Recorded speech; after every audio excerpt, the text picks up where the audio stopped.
We're going to come into our first Yin Yoga posture. This is called the long-legged butterfly. It's the most spiritual of all the poses in yoga. It's called the meeting of the soles.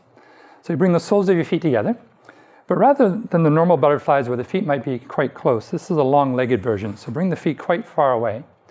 Again, a good idea to sit up on something because it's going to help you tilt the hips and allow gravity to take you forward. And then to your own degree, allow yourself to come down until you naturally stop. Now, a few caveats. If this is a problem for the knees, you can put some support underneath the thighs. You might find that takes a little bit of the ouchiness out of the knees. If this becomes too much for the neck, dropping the head down, you can rest your head into your hands or rest your forehead onto a block. Some students prefer a bolster underneath the legs. That can work as well. You want to just come to that place where you feel like you can hang out here for a bit.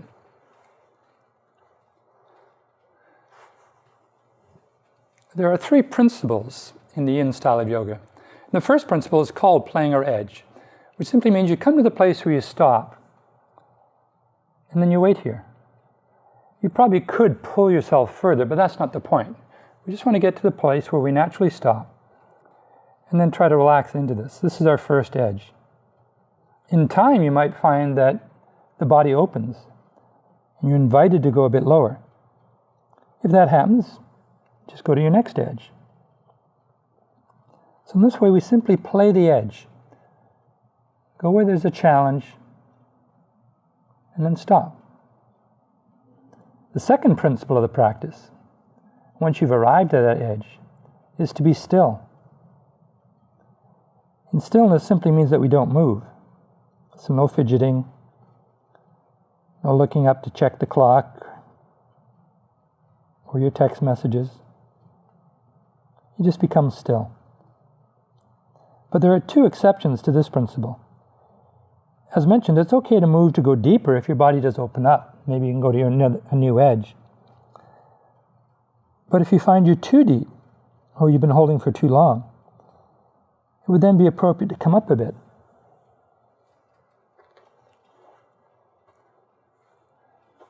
You want to be at an edge that's doable, where you can stay here. The way to know if you're too deep is something called pain. If you're experiencing pain, it's a signal from your body to stop doing what you're doing. You're on the verge of destroying tissues. Now, pain is a very subjective experience. But generally, anything that feels sharp or burning, tingly, electrical, stabbing, these are not good signs. If you start to feel these type of sensations, it's wise to back off or even come out of the pose completely.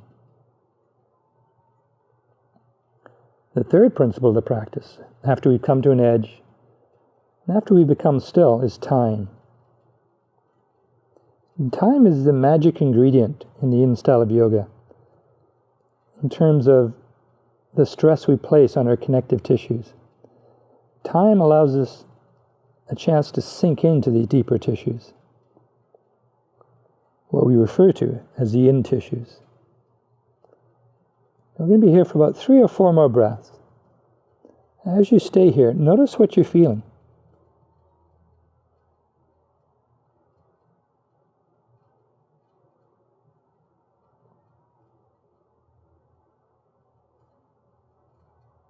Notice the sensations in the pose.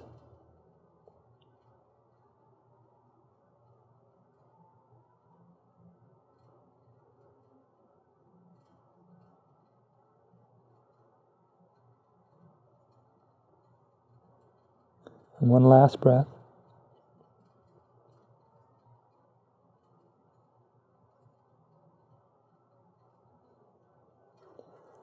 Sometimes we consider there to be a 4th principle of Yin Yoga, and that governs coming out of the pose.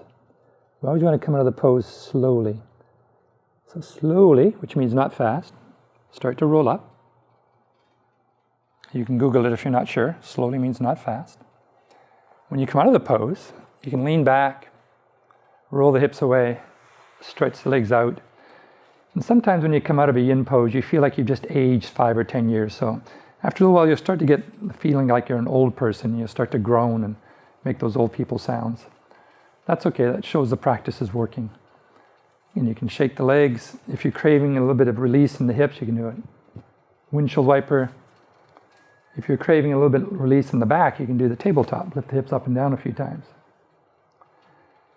And an appropriate counter pose for any yin practice is simply lying down for a minute or so.